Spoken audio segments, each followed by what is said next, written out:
Setelah kehancuran pasukan Raja Abraha, kota Mekah semakin ternama. Dari kota inilah sejarah manusia paling mulia dimulai. Ka'bah sebagai jantung kota Mekah semakin ramai dikunjungi para peziarah. Demikian pula para pedagang. Mereka datang dari berbagai penjuru jazirah. Namun sayang, Ka'bah mulai diselewengkan fungsinya. Akibatnya, kejahiliahan merajalela. Bahkan pada masa itu, memiliki bayi perempuan adalah hal yang sangat memalukan. Aib bagi keluarga. Sehingga sebagian dari mereka tega membunuh bayi perempuan mereka sendiri. Di tengah kondisi masyarakat jahiliyah itulah Nabi Muhammad dilahirkan. Bayi luar biasa itu lahir dari rahim seorang wanita mulia bernama Aminah. Pada saat itu ditandai peristiwa-peristiwa yang luar biasa. 10 balkon istana Kisra runtuh. Juga padamnya api-api yang biasa disembah oleh orang-orang Majusi.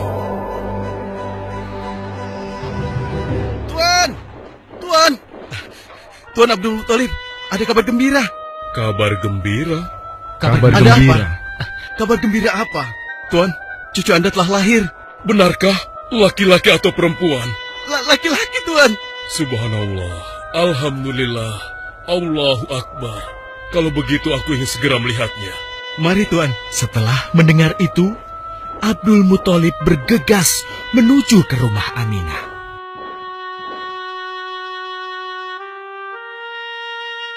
Ah, cucuku, kasihan engkau terlahir yatim.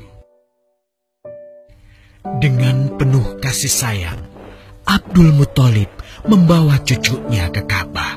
Ya Allah, jadikanlah cucuku ini menjadi seorang yang mulia dan terhormat, sebagaimana Nabimu Ibrahim alaihissalam.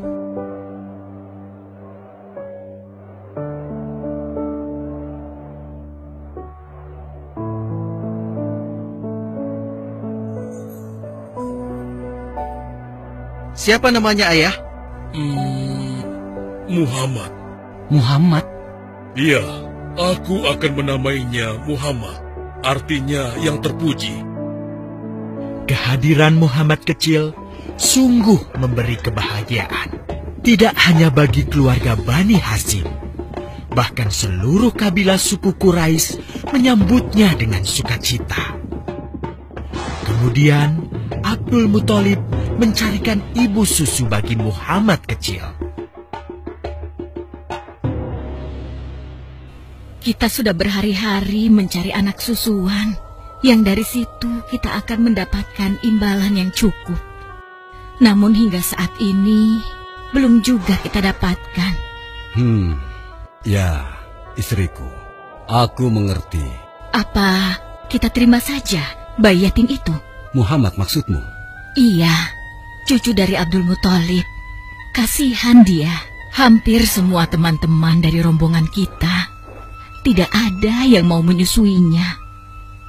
Karena tidak ada harapan untuk mendapatkan imbalannya dari ayah bayi itu. Betul juga engkau, istriku. Kasihan anak itu. Aku mendukungmu jika engkau susui dia. Mudah-mudahan Allah memberikan keberkahan bagi kita. Halimah segera mendatangi Abdul Muthalib. Dia bersedia untuk menjadi ibu susu dan pengasuh bagi Muhammad kecil. Betapa gembira Abdul Muthalib mendengarnya. Halimah dari Bani Sa'ad itu akhirnya dipercaya Abdul Muthalib untuk mengasuh cucunya 2 tahun lamanya. Ayo istriku, kita berangkat sekarang. Sebentar lagi suamiku. Insya Allah kita berangkat sampai anak ini kenyang. Kalau begitu, aku lanjutkan berkemas-kemas dahulu. Hah? Ada apa, suamiku? Lihat, unta dan keledai kita. Mereka demikian sehat, tidak seperti sebelumnya. Subhanallah. Betul, suamiku. Tidak seperti kemarin. Demi Allah, kau tidak salah memilih istriku. Kau telah mengambil anak yang dipenuhi dengan barokah. Allah melimpahkan keberkahan atas Halimah dan suaminya. Mereka pulang ke kampung Bani Sa'ad dengan penuh rasa syukur. 2 tahun berlalu sudah. Tugas Halimatus Sa'diyah sesungguhnya telah usai. Saatnya Muhammad kecil harus dikembalikan kepada ibunya. Terima kasih Halimah. Engkau telah merawat anakku dengan baik selama 2 tahun. Tidak ada yang bisa kuberikan, kecuali aku berdoa. Semoga Allah memberkahi engkau dan keluargamu. Amin. Saya juga bersyukur diberikan kepercayaan dan kesempatan merawat anakmu, wahai Ibu Aminah. Namun, begini Bu, mohon maaf. Kalau boleh, izinkan aku merawat Muhammad lebih lama lagi. Aku masih sangat sayang padanya. Baiklah, kalau begitu aku setuju dengan usulmu. Bawa dan rawatlah Muhammad sebagaimana dia anakmu sendiri. Terima kasih, Ibu. Terima kasih. Begitulah, Muhammad kecil kembali ke tengah-tengah Bani Sa'ad. Ia tumbuh menjadi anak yang memiliki banyak teman. Karena kemuliaan akhlaknya. Tatkala berusia sekitar 4 tahun, terjadilah suatu peristiwa. Muhammad, Bu! Muhammad! Muhammad? Kenapa Muhammad? Muhammad dibawa orang. Hah? Dibawa orang? Diculik? Coba ceritakan. Ketika kami tengah bermain, tiba-tiba ada orang dewasa datang. Dia langsung membawa pergi Muhammad dan membunuhnya. Hah? Membunuhnya? Ya Allah, di mana? Di mana? Antarkan ibu ke sana. Dengan perasaan cemas, Halimah bergegas menuju tempat itu. Dan dilihatnya, Muhammad kecil tengah terduduk. Muhammad, apa yang terjadi denganmu? Dengan sangat tenang dan jelas, Muhammad kecil menceritakan apa yang telah terjadi. Bahwa seseorang telah membelah dadanya, mengambil hatinya, kemudian mencucinya dan mengembalikannya lagi ke tempatnya semula. Maka sesungguhnya yang datang itu adalah malaikat Jibril. Dia ditugaskan Allah untuk mencuci hati Rasulullah sehingga bersih dari segala kecenderungan setan. Subhanallah, sungguh anak ini bukanlah anak sembarangan. Sebaiknya aku kembalikan saja kepada ibunya. Peristiwa itu membuat Halimah sangat khawatir. Maka bergegaslah Halimah mengembalikan Muhammad kecil kepada ibunya. Menginjak usia yang ke-6 tahun, Muhammad kecil diajak ibunya untuk berziarah ke makam ayahnya, Abdullah di Yathrib. Dalam perjalanan pulang kembali ke kota Mekah, Aminah pun jatuh sakit. Dari hari ke hari, tubuhnya semakin melemah. Hingga di sebuah kota bernama Abwa, letaknya antara Mekah dan Yathrib, Aminah meninggal di sana. Dan Muhammad kecil pun menjadi seorang anak yatim piatu. Sejak itulah, Muhammad kecil dirawat dengan penuh cinta dan kasih sayang oleh kakeknya, Abdul Muthalib. Muhammad, sudah berhentilah memerah susunya. Insya Allah, sudah cukup untuk persediaan kita hari ini. Beristirahatlah sejenak. Makanlah agar kau tetap sehat.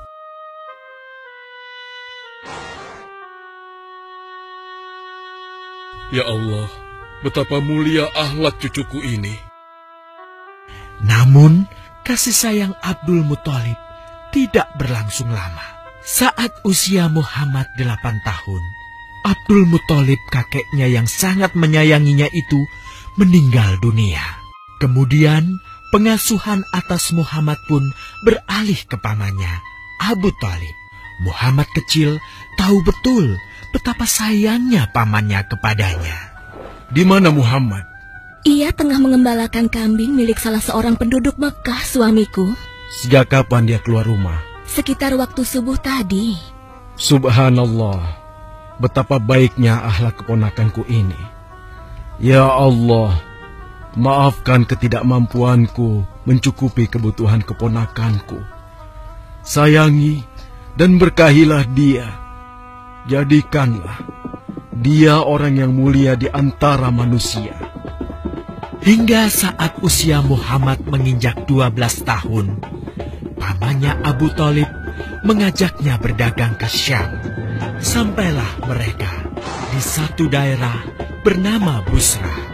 Saat mereka beristirahat, datanglah seorang pendeta menghampiri. Wahai saudaraku, selamat datang di Busra.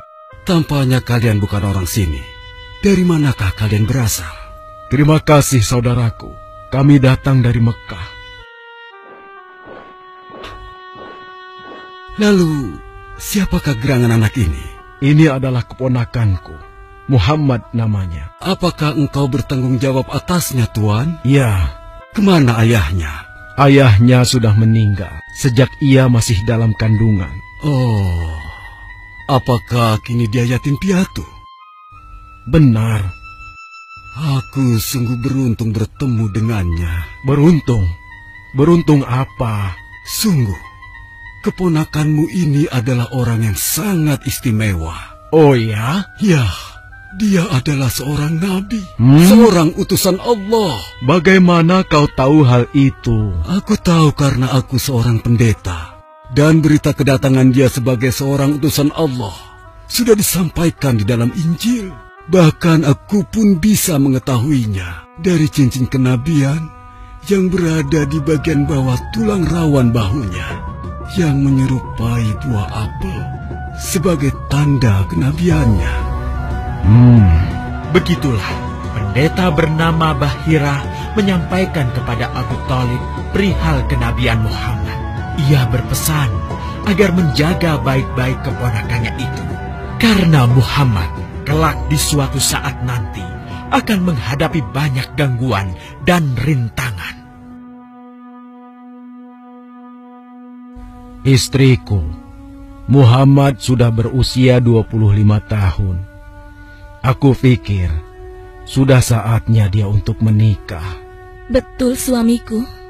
Namun, dengan siapakah dia akan kita jodohkan? Kemarin Khadijah mengirimkan utusannya dan menyatakan keinginan Khadijah untuk menjadikan Muhammad sebagai suaminya. Hah? Khadijah? Khadijah yang mulia itu?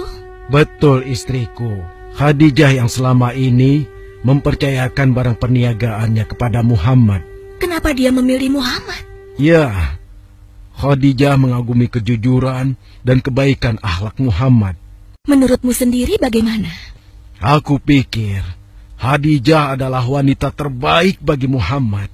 Kita akan melamarnya. Tepat di usia 25 tahun, Nabi Muhammad menikahi Khadijah yang berusia 40 tahun. Dari pernikahan itu, mereka dikaruniai Allah 6 orang anak. 2 laki-laki adalah Al-Qasim dan Abdullah. Sedangkan putrinya adalah Zainab, Ruqayyah, Ummu Kulsum, dan Fatimah.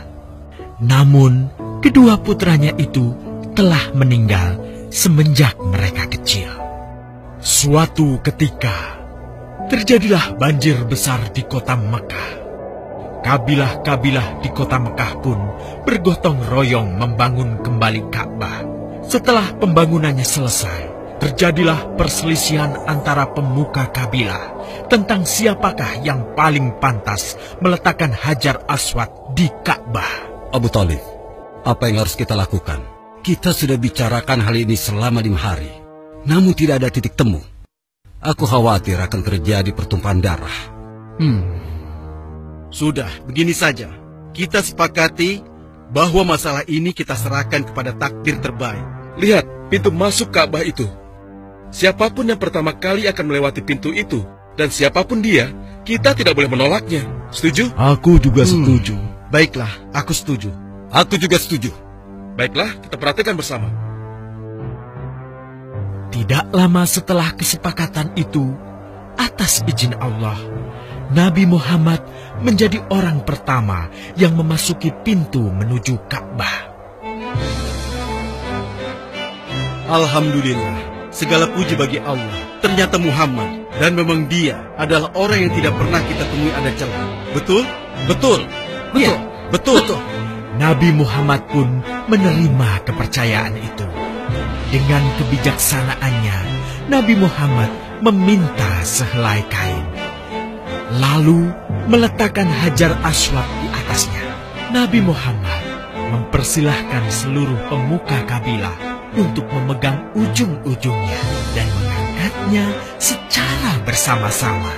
Setelah sampai pada sudut Ka'bah, giliran Nabi Muhammad meletakkan Hajar Aswad di tempatnya semula. Terhindarlah perpecahan di kota Mekah. Meskipun demikian, kegelisahan masih terus menggelayuti hati Nabi Muhammad. Kejahiliahan ada di mana-mana. Kezaliman dan kemaksiatan terus berlangsung. Ia tak habis pikir. Nabi Muhammad mulai merenung dan menyendiri untuk menghindar dari perilaku jahiliyah. Nabi Muhammad memilih tempat di sebuah goa di atas bukit sekitar Mekah. Goa Hiro. Dari mulut goa itulah Nabi Muhammad bisa memandangi kota Mekah yang dicintainya dengan pandangan yang lebih luas. Hingga suatu ketika, sesuatu yang tidak pernah terbayangkan sebelumnya terjadi. Tiba-tiba, goa itu menjadi terang benderang. Kemanapun arah mata melihat, di sanalah cahaya itu ada. Itulah malaikat Jibril. Jibril berkata, "Bacalah." Dengan gemetar, Nabi Muhammad berkata, "Aku tidak bisa membaca." Malaikat Jibril lantas merangkul Nabi Muhammad SAW dengan kuat hingga nafas beliau sesak. Seraya berkata lagi, "Bacalah." Sampai akhirnya malaikat Jibril membantunya setelah merangkulnya dan menyuruhnya membaca hingga 3 kali. Kemudian malaikat Jibril membantunya membaca. "Bacalah dengan menyebut nama Tuhanmu yang menciptakan. Dia telah menciptakan manusia dari segumpal darah. Bacalah, dan Tuhanmulah yang paling pemurah, yang mengajarkan manusia dengan perantaraan Al-Qalam. Dia mengajarkan kepada manusia apa yang tidak diketahuinya." Kalimat suci telah terucap. Resmilah sudah. Dari dalam Goa Hiro, Allah mengangkat Nabi Muhammad SAW sebagai penuntun dari kegelapan menuju cahaya, dari keburukan menjadi kebaikan, dan dari kesengsaraan menuju ke keselamatan.